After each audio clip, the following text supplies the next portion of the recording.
Eh bien bonjour à tous, cette petite vidéo pour parler d'intelligence artificielle et d'environnement. L'idée pour moi c'est surtout de venir partager différents chiffres que j'ai pu collecter au fil de l'année dernière et de ce tout début d'année 2026.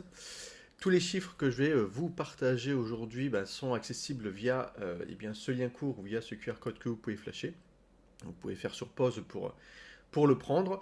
Vous atterrirez du coup sur un Google Sheets voilà, que vous voyez ici sur l'écran qui recense du coup différentes études. La plupart des études sont de 2024-2025 sur eh bien, l'impact de l'intelligence artificielle sur l'environnement. Et donc ma volonté ici, c'est tout simplement de donner des chiffres, des ordres de grandeur. On ne va pas être au gramme près, au millilitre près, bien entendu. L'idée, c'est d'avoir des ordres de grandeur, de pouvoir comparer également avec d'autres de nos activités au quotidien pour essayer de trouver bien le bon curseur dans l'appréciation vraiment de l'impact de l'IA sur l'environnement. Il se dit beaucoup de choses aujourd'hui. Et comme tout, eh bien moi je suis convaincu que tout n'est pas noir et tout n'est pas blanc, bien sûr, non plus. Et donc l'idée ici est tout simplement de partager des connaissances les plus actualisées possibles. C'est pour ça que je parle notamment d'études de 2025 et 2024 sur eh bien, ces grands modèles de langage qui eh bien, ont démocratisé l'IA générative il y a maintenant 3 ans, de 4 ans même de ça, on est en 2026 désormais. Et voilà. Donc n'hésitez pas, c'est pour ça que aussi vous verrez sur ce document, vous pouvez bien sûr eh bien, challenger, commenter directement les différentes données. Je ne prétends pas avoir la science infuse, j'ai dû faire des interprétations, j'ai dû combiner aussi différentes études. Donc j'explique tout ça au clair dans le document et vous pouvez d'ailleurs commenter, débunker ce que vous voulez du coup dans ce doc. Donc on y va pour la présentation de ces différents chiffres. Je voulais d'abord commencer par remonter un petit peu le temps. Donc je disais voilà 3-4 ans que ces modèles du coup sont apparus. Le tout premier modèle qui a démocratisé ça, vous vous souvenez, c'était ChatGPT, c'était la version 3.5 sortie en novembre 2022. Dès l'année 2023, dès le premier trimestre, on voit plusieurs études qui sortent et qui nous disent attention, attention, ce machin-là, oui, c'est puissant, mais c'est extrêmement énergivore. Plusieurs stats assez parlantes sortent. On a notamment en tête une stat qui nous disait attention, une requête, un échange sur ChatGPT. Donc je pose une question, l'assistant me répond. Eh bien, c'est l'équivalent de eh bien, 10 requêtes Google, donc 10 fois plus énergivore qu'une requête Google. Donc, à l'époque, attention, attention, si vous voulez faire des requêtes, privilégiez plutôt Google si c'est des requêtes simples, et sinon, si c'est vraiment complexe, pourquoi pas en effet aller sur ChatGPT. Ce qu'il faut comprendre, c'est qu'on est en 2023. Là, on a à l'écran deux technologies. Une technologie Google qui a plus de 20 ans, en tout cas qui a évolué depuis 20 ans. C'est-à-dire qu'en l'an 2000, quand Google est sorti, c'était en effet disruptif. Mais d'innovation incrémentale en innovation incrémentale, on a en effet optimisé eh bien, le poids et l'efficience d'une requête Google. En l'an 2000, c'était pas aussi frugal une requête Google qu'en 2023. Et ben c'est pareil aujourd'hui pour ces grands modèles de langage. ChatGPT 3.5, quand il a été démocratisé, on est sur une version qui était quand même très disruptive. Et donc, comme toute technologie disruptive, elle est bien sûr loin d'être parfaite, notamment sur le plan environnemental.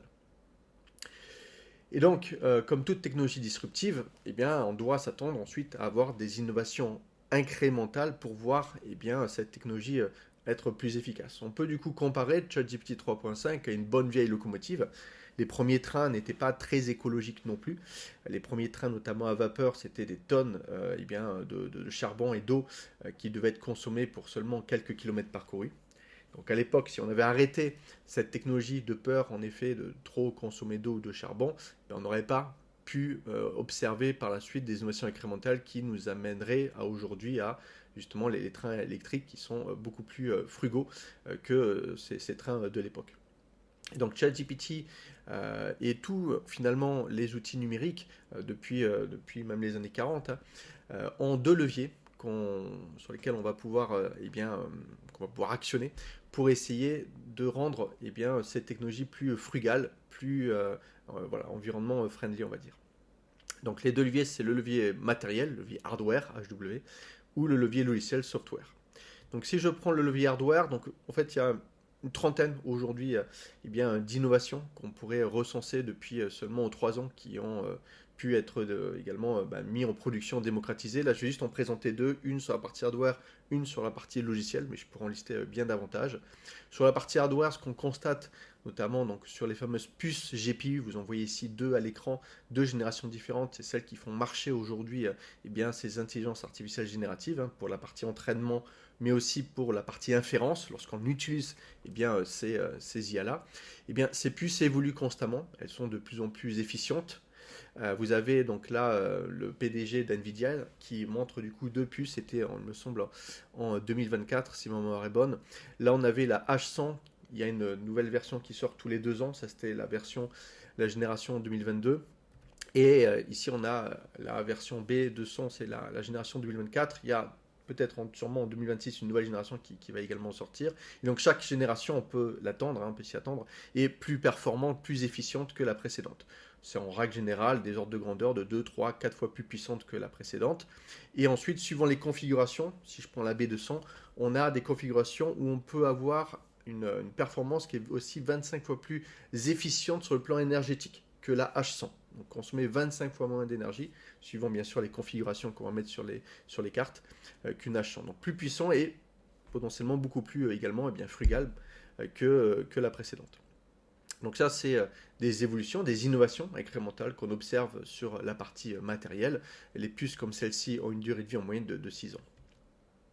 Sur la partie logicielle, quelque chose qui s'est pas mal démocratisé également ces dernières années, c'est une technique qui s'appelle Mixture of Experts. Alors je vous l'explique, vous savez, on est avec ces IA-là sur des modèles de réseaux neuronaux. Lorsque vous posez une question à ChatGPT, dans les toutes premières versions, tout le réseau était activé. Tous les neurones, tous les petits points blancs là que vous voyez, ronds blancs, étaient activés. Donc un neurone, c'est une unité de calcul. Donc tous les neurones réalisaient des calculs à chaque fois que vous posiez une question. L'impact derrière, c'est que toute l'énergie du coup d'un réseau neuronal est consommée. Mixture Expert, c'est quoi le concept? C'est quelque chose qui est encore une fois bio-inspiré comme beaucoup d'innovations technologiques. Dans notre cerveau, nous, on n'utilise pas tous nos neurones. Là, au moment où je vous parle, j'utilise qu'une partie de mon cerveau. Si j'utilisais tout mon cerveau, j'aurais certainement pas assez d'énergie, qui consomme 20% de mon énergie.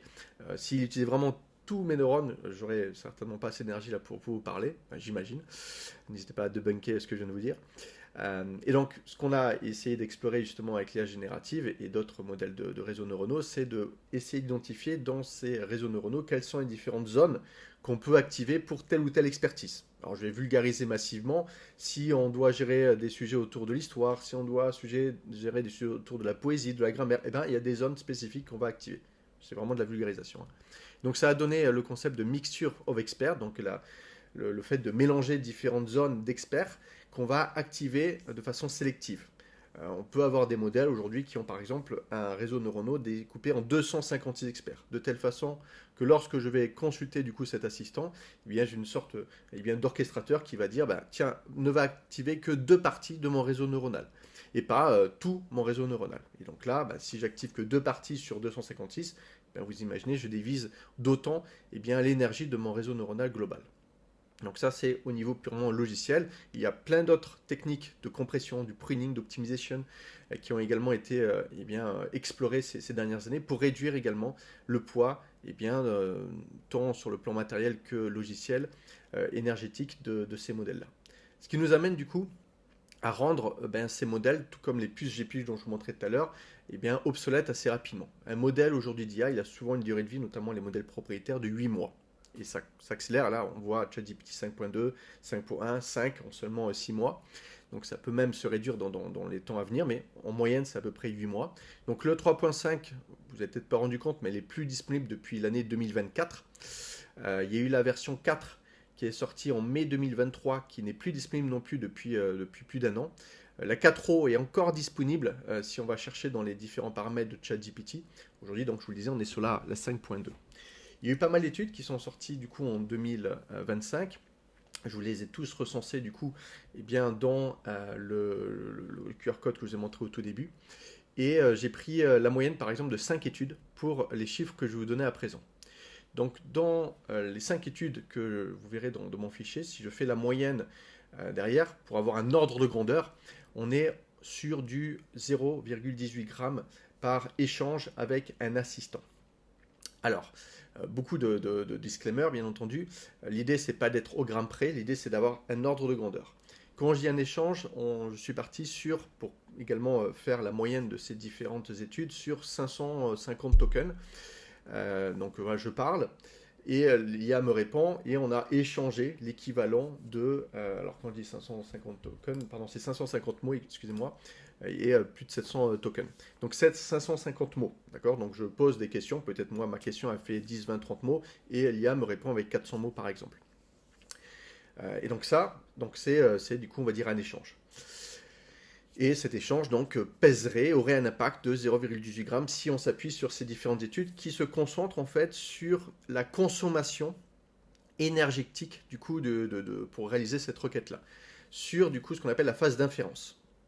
On ne va pas intégrer pour l'instant la phase d'apprentissage et notamment tout ce qu'on va appeler le build, donc créer les puces GPU, extraire les minéraux, tout ce qu'on va appeler notamment le cycle de vie. Toutes ces informations, j'y reviendrai juste après, c'est un poids, bien entendu aussi écologique, mais qui est assez mineur, on va le voir, parce qu'on a aujourd'hui une inférence qui est tellement importante, il y a tellement d'utilisateurs aujourd'hui de ces IA, que ça représente 90% suivant du poids énergétique d'un assistant comme ChatGPT. Je reviendrai sur ça juste après.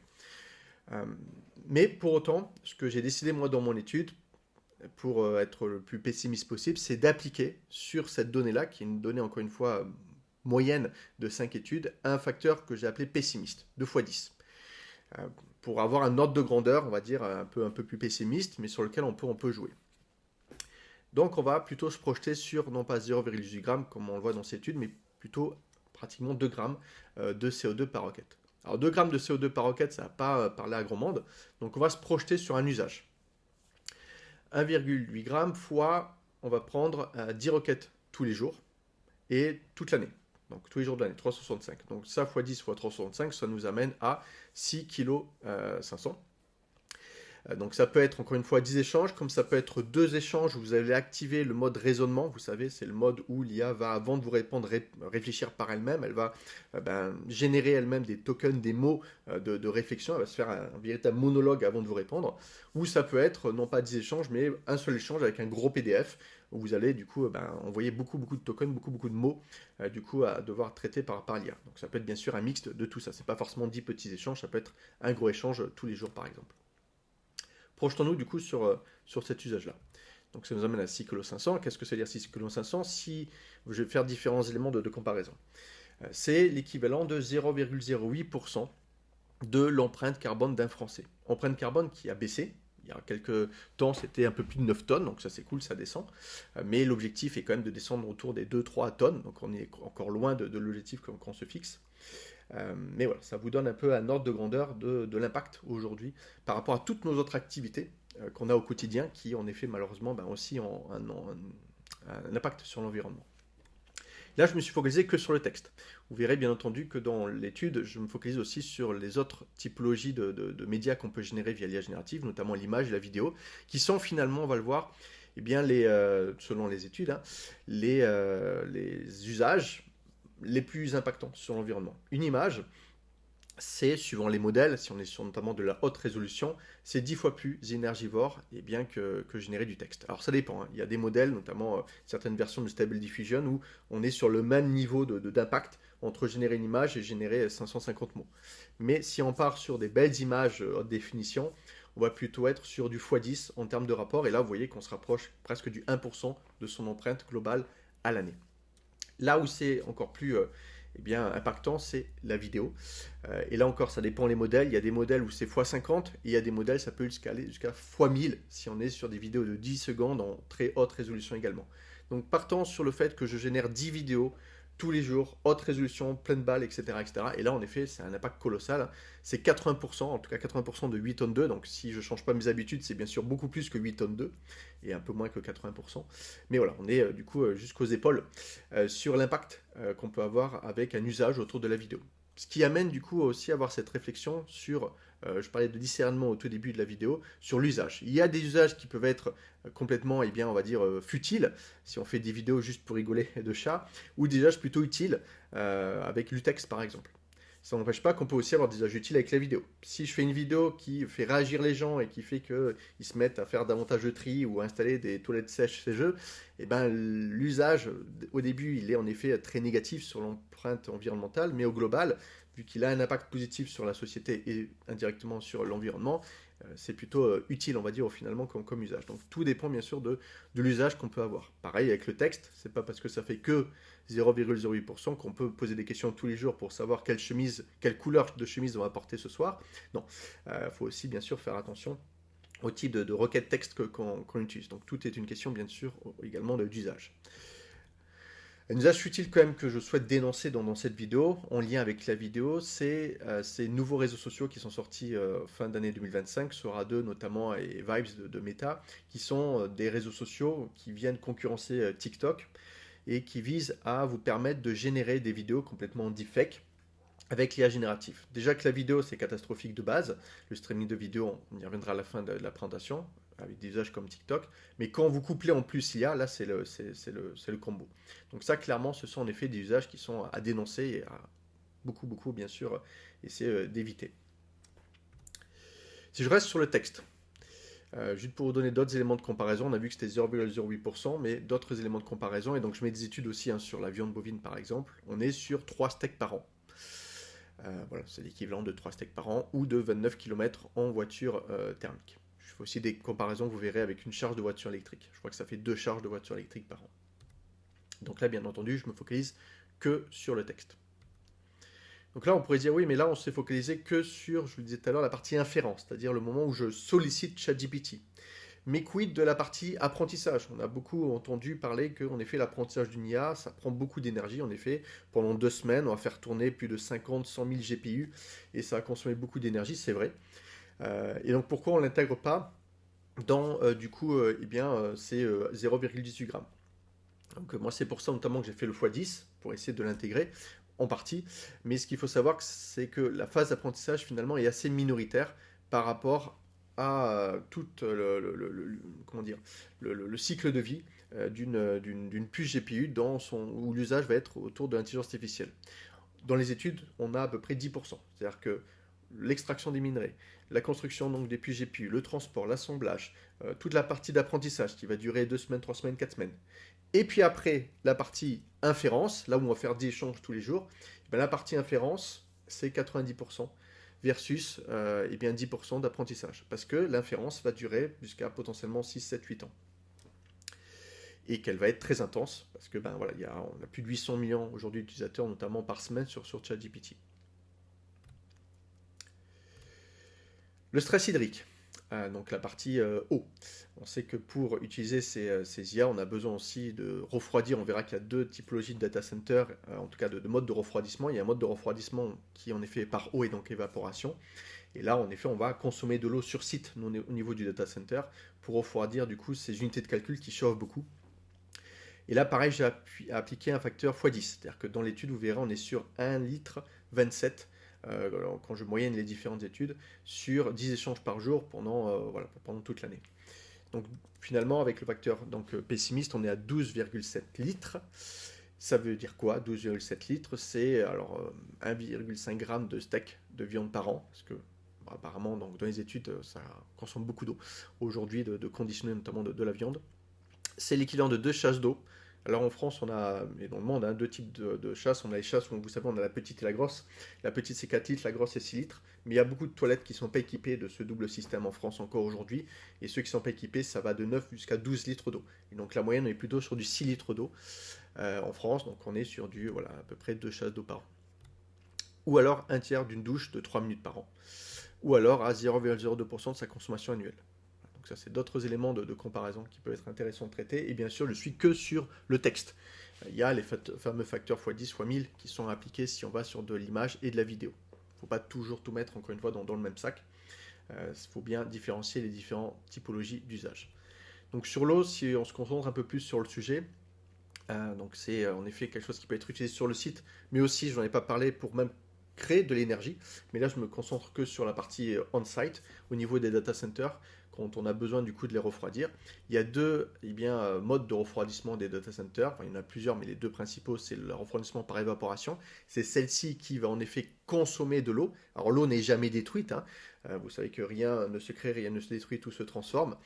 L'eau est évaporée. Elle est évaporée, elle va dans les nuages, et puis au bout de 6-9 jours, elle retombe.